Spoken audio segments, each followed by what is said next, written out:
For the third week in a row, the pre-race stuff and the stuff in the week is so much more entertaining than the stuff that happened in the race. And it shouldn't be like this.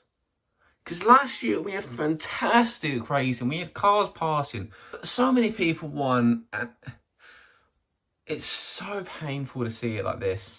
Elliot, thank you so much for having me here on the show with you. Everyone watching at home, ladies, and according to the algorithm, mostly gentlemen, always a pleasure to be here with you. So now let's talk some NASCAR. So this past week, we were at Atlanta that got its start back in the 1960s.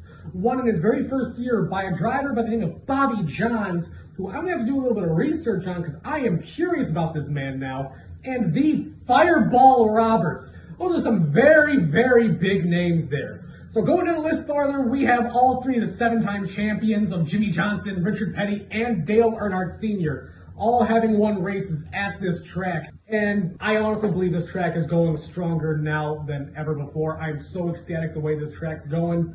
But that's going to be a topic for later on in the video, spoiler alert. But hey, ladies and gentlemen, let's get to it. Rick Hendrick has so much more money than you or I. But now it's going to NASCAR. Because in the week, NASCAR announced that Hendrick Motorsports had been penalised $100,000 for each car that had the modified louvers. Each driver was also penalised 100 points.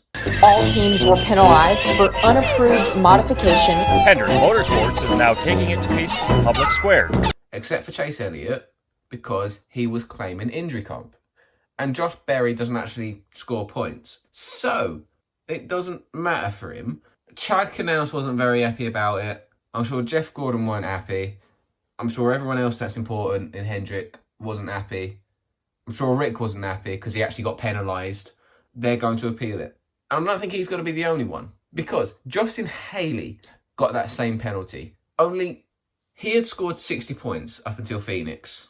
And he was fined $100,000 and 100 points. He's not even on the scoreboard.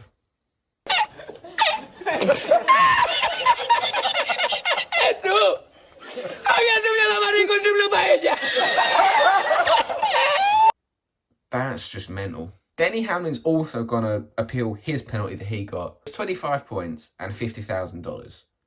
Because NASCAR said that he wrecked Ross Chastain.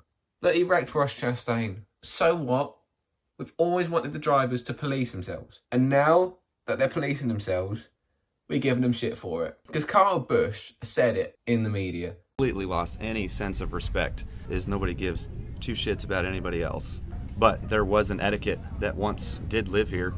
Mark started it. I think Tony really lived by it. I think Jeff lived by it. It did exist. That's gone. But Kyle Busch talking to guys about respect. And Kyle Busch is going to turn on. And especially, look out! More than that. In the wall, hard Rick. I don't think that's fair, Kyle.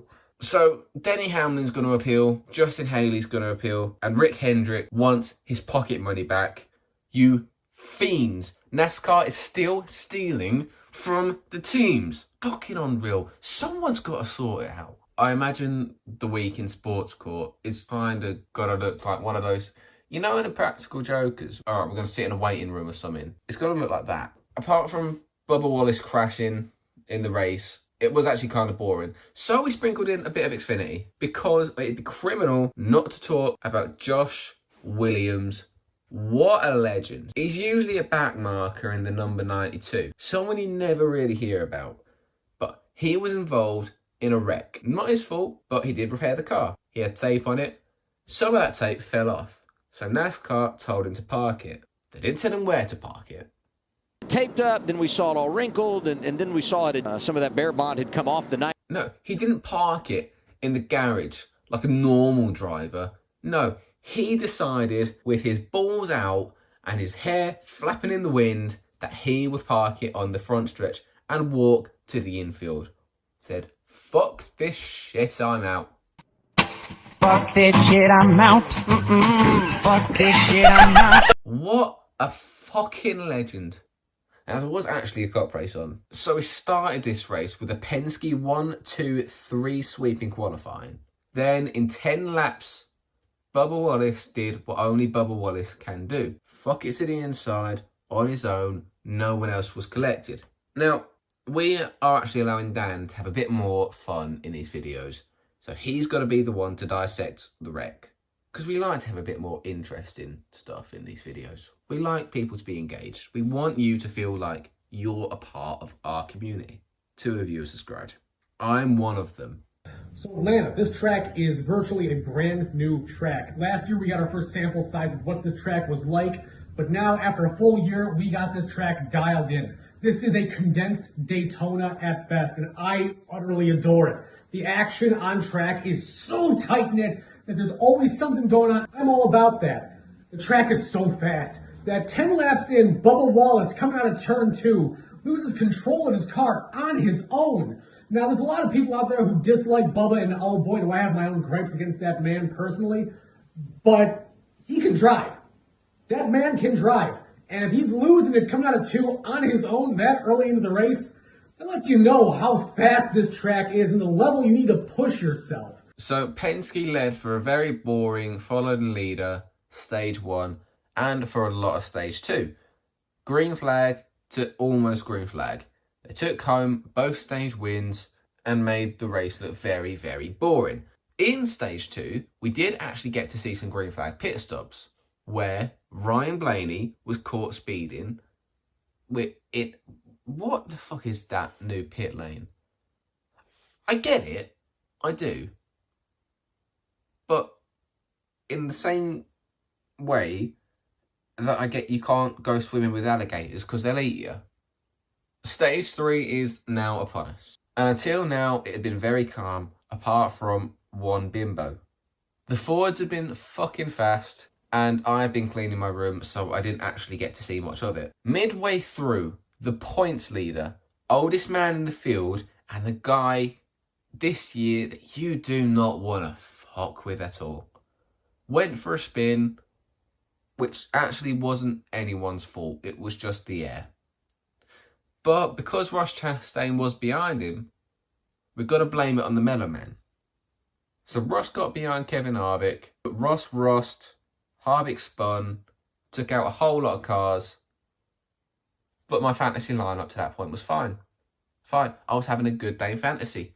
Again, leading by about 20 points. I could have caught up. After that wreck, everybody pitted, and we were able to make it till the end. On fuel, Aric Almirola took the gamble. He went for tyres only, which seemed smart because, let's be real, it was either going to be a straight green line run to the end, or it was going to be a wreck fest. And you could save tyres, you could save fuel. He couldn't save tyres, blew a right rear, went around, took Kyle Larson with him directly, and we were under caution for the final time. So now we have that final run to the end, where it's Brad Keselowski versus Joey Logano. Remember that thing I said about Kyle Busch, where he said that veterans had respect for each other, and it's just kind of faded away? Well, no, this is the racing you get when you have respect on a racetrack. You have Brad Keselowski, Joey Logano, side by side. Keselowski leading, then Logano following. It was exciting. It was magical. It made everything in this race. And Logano managed to get it done in Atlanta. I'm starting to jump off of the Logano hate train because... So last week we had a segment where Dan decided to have his own opinion. Completely unedited, wasn't tampered with, no effects to make it seem interesting. Just Dan, camera, film. So he now gets to have his strong, but not offensive, don't at me, NASCAR is still stealing from us opinions. And now it's time to a brand new installment of Dan's Strong Opinions. So, what do I have strong opinions about? Well, I have strong opinions about this Atlanta format. This is one of my favorite tracks on the circuit now, in the way that the cars drive and have to race each other. And I'm very, very excited for the next Atlanta race. That being said, I don't want to see more tracks doing this. I do not want to see more tracks mimicking this style. This is fantastic as what it is, but there's other tracks now that I feel like are starting to look at this, like take Texas, for example. The racing there has been so subpar that it's almost an unwatchable event. And the fact that they keep trying to put a Texas race during the playoffs is still baffling to me. The answer to fixing it, though, is not turning Texas into current Atlanta. That track is so exciting to me personally because it's a one-off. But you start diluting it by making other tracks Atlanta now, that's going to just take away from what Atlanta currently is and what makes it special. You need to fix Texas, but don't change any other tracks to mimic what Atlanta is. Atlanta's a special thing. It's a one-off. I want to see it stay as it is now and nowhere else. That's my strong opinion, and I'm sticking to it. Next weekend, we're going to have two F1 champions racing with us. Kimi Räikkönen with Project 91 and Jenson Button with Rick Ware Racing, which is the perfect segue into picks.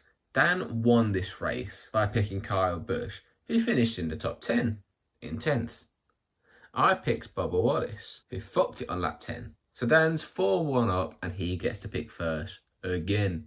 Alrighty, so we are, who anybody's keeping track at home, I have won 4 picks out of the 5 races we've had this season, which lets me pick the first driver. And now, don't call me a homer on this. I am honestly shooting this one with a clear, sound mind and body. My pick going into this week at Circuit of the Americas is my boy, Chris Buescher. Look, I've watched this man all of last year, and one of the biggest places he's improved upon is his road course racing. He came so close to winning at the Indianapolis Roval this past year that I was dumbfounded. After overcoming the fire that was inside of his car and getting back on track, oh boy, he looks strong. And I feel like RFK and the upswing that they've had this past year, they're putting some of the fastest cars on track in some of the best ways possible.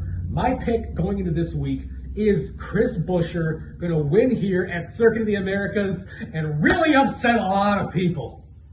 So he's taking Chris Buescher and I'm taking Kimi Räikkönen because obviously I had to pick an F1 guy and it wasn't going to be the one racing with Rick Ware Racing. So now this week's at a close. The World of Outcast will be back and I will be streaming. And I'm also going to be doing a heat series, career mode, until the servers are back on. So it could be 1 race long, it could be 3 races long. We won't know.